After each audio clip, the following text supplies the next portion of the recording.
Hey everyone, it's Savior20061. Right now we're going to be doing a review on The Talisman by Stephen King and Peter Straub. I'd read it in,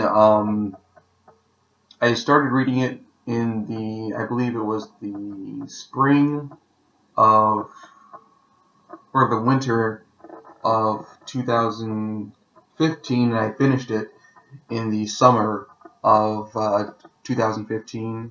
Well, let's just get into it. This is a great, phenomenal book.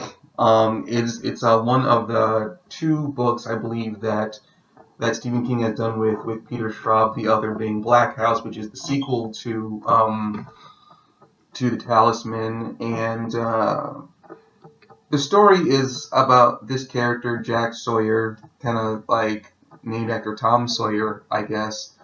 Whose mother is sick, and he has to find a way to cure her. And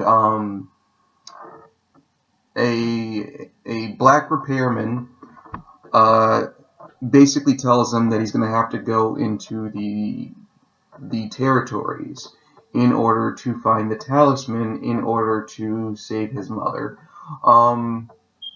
The talisman is basically the dark world version of the United States. I think it's the East is basically the territories proper, and then the Midwest is the outpost, and I believe the West, the far West, is like the Badlands, which is like this very nasty, toxic wasteland, and it's basically like the dark world version of the United States.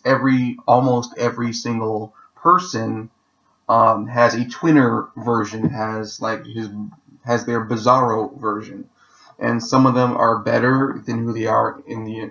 Well, actually, that's not necessarily true. Their nature is the same in both worlds. So if they're evil in the United States, they're probably going to be evil in the territories as well. The difference is the territories allows them, just it's a fantastical version. So there's monsters, and holy crap, it's just hard to say all the things going on with this book. Jack Sawyer has to trek across the United States in order to, and he treks across the United States, both in the United States and in the territories, and he has to go to the Black Hotel, which is in the West, which is where the talisman is being kept. It's this magical artifact that seems to be all-powerful, and I don't want to get too much into it because I don't want to spoil it for you, but the plot itself is this sprawling epic where you're making this fantastic journey. It's this epic dark fantasy, which is large in scope, but it focuses on just one character for the most part, Jack Sawyer, and then later Wolf, which is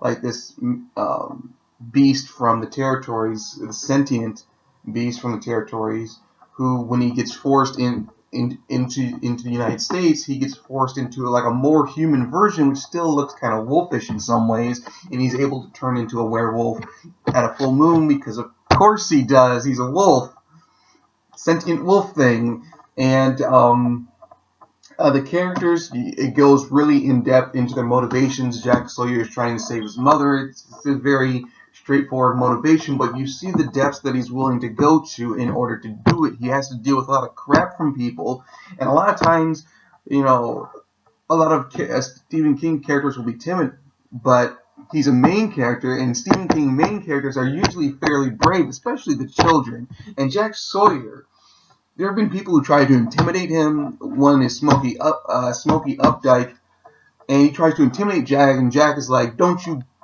just shut up? Just don't. You can't push me around," and stuff like that. He gets angry.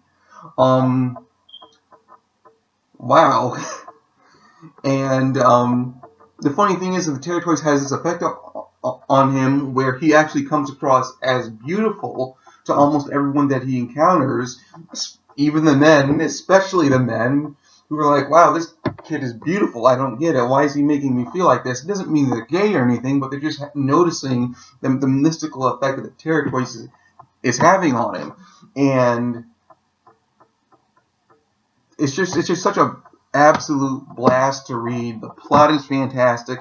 The characters are fantastic. The evil characters are truly evil. They're bullies. They all get what's coming to them. I guess it doesn't go in depth to their character as like I think of the ultimate developed Stephen King character in Harold Lauder, who was this timid kind of this timid kid who was trying to be brave, and then the love of his life chooses another man, and then it becomes this increasingly dark and twisted person. Um, and he has this conflict of interest. He's like, yeah, they treat me like crap, but maybe I should just jettison my anger and just live with it. And then a big part of that is his character arc is just all this inner conflict and this inner turmoil. But these characters, it is a dark fantasy, so the characters are significantly more black and white. The good characters, they deal with a lot of stress, a lot of drops in sanity. Jack does, of course, but he's still at his core a good character. He's not a good character trying to be a bad character. He's not a bad character trying to be a good character. There is some inner turmoil, but it's not inner turmoil about who he fundamentally is. And the same thing goes for the bad characters. The bad characters have already these are old men, and usually by that point their minds and souls, if you believe in such things, are already made up. And there's tons of action uh, in Jack teleporting from the territories to the United States and back again. He's traveling across the United States, mostly hitchhiking, but not always. Sometimes walking a lot. But and I'm trying to just see if I can explain this all in under 10 minutes. I don't want it to be 10 minutes long. But there's like fights. There's like physical fights.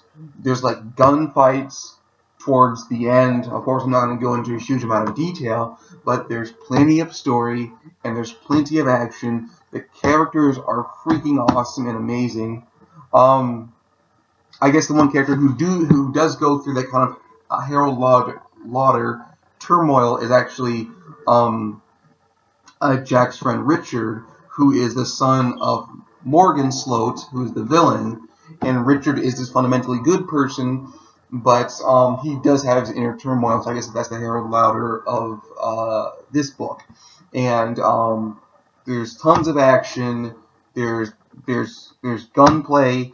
There's like fantastic fantasy action.